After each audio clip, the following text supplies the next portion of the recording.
Today, I want to address the elephant in the room, and that is the fracturing of Britain, and specifically the role the media has in this. The data is stark. Research done in 2020 reported that half of Britons say they've never seen the country so divided. 60% report feeling exhausted by political discord. And if we skip forward to 2023, Ipsos and KCL reported that 62% of people believe that politicians invented or exaggerated culture wars, and that was up a staggering 50% from 2020. They also reported that 52% of people surveyed viewed it as a serious problem. Now, sadly, 1 in 12 people have stopped speaking to a family member over politics. These aren't just statistics, they're relationships destroyed and communities fractured. And to that point, BMG published some research that showed, due to political arguments, 6% of the people surveyed had stopped speaking to a family member, 8% stopped speaking to friends, and a staggering 24% had heated arguments. Think about that. Millions of British families and friendships have been damaged or destroyed by political arguments. People who've known each other for decades can no longer have a civil conversation. It's not normal. So what's changed? 2016, I'm going to mention that word again. 2016 actually marked a turning point according to some academic research done by the University of Oxford. They analysed over 170,000 articles and found that before Brexit, media coverage focused on policies and facts. After Brexit, the language fundamentally changed. The same issues were suddenly framed as existential battles between good and evil.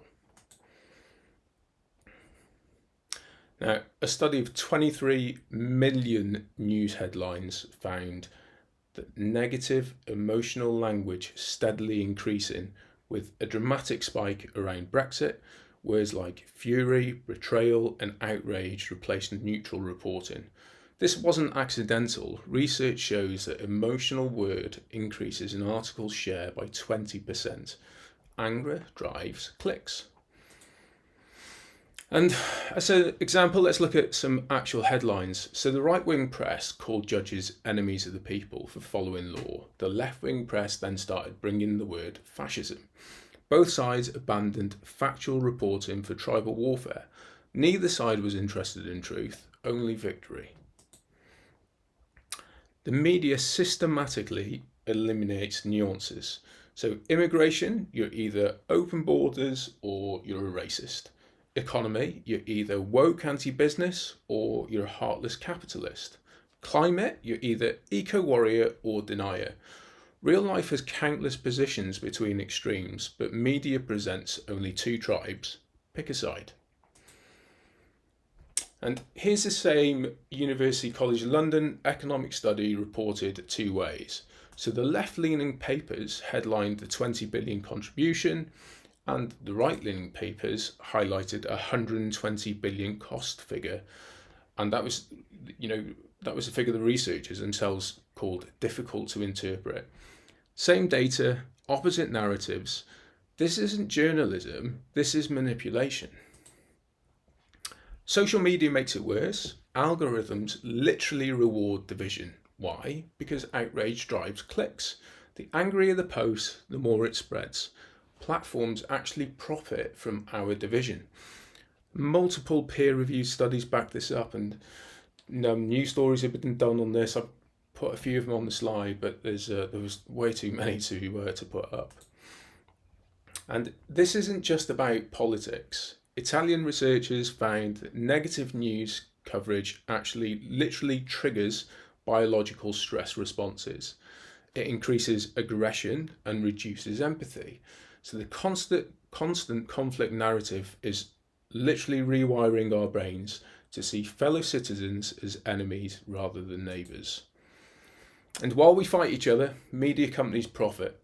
Investigating real problems is actually expensive. Manufacturing outrage, really cheap. So as trust in the media collapsed from 50% to 36%, over the last 9 years, engagement and profits have actually soared. Division is now their business model. This is how they make their money. And here's the tragedy, the ironic tragedy. Polling actually shows that most Britons actually agree. We do have core British values after all. We believe in fairness. We believe that we should have good living standards. We believe that we should have good schools, that we should have access to free healthcare. We actually agree on goals, but media convinces us we're enemies. The division is manufactured, it is not real. And unfortunately, division or polarization is rising. And according to a 2023 study of over 32,000 people, sadly, they found that the UK was now at risk of becoming so polarised that it couldn't be overcome. We need media reform. It's absolutely crucial. Not censorship, accountability. Standards that prioritise accuracy over anger, transparency about ownership and funding. We need support for local journalism that serves the communities, not the shareholders. We need algorithms that promote understanding, not outrage. This isn't about left versus right, it's about truth versus manipulation. We can choose the media that informs rather than inflames, that investigates power rather than manufactures enemies. The first step, recognise we're being divided deliberately. Britain's division isn't inevitable, it's a choice made by media companies every day. We can make a different choice. We can demand media that unites rather than divides. The question is, will we? Please check out our website and YouTube channel for more information. Please, please, please help us get the message out there by liking and commenting on our video. That really helps us with the algorithms. Thank you very much for your time.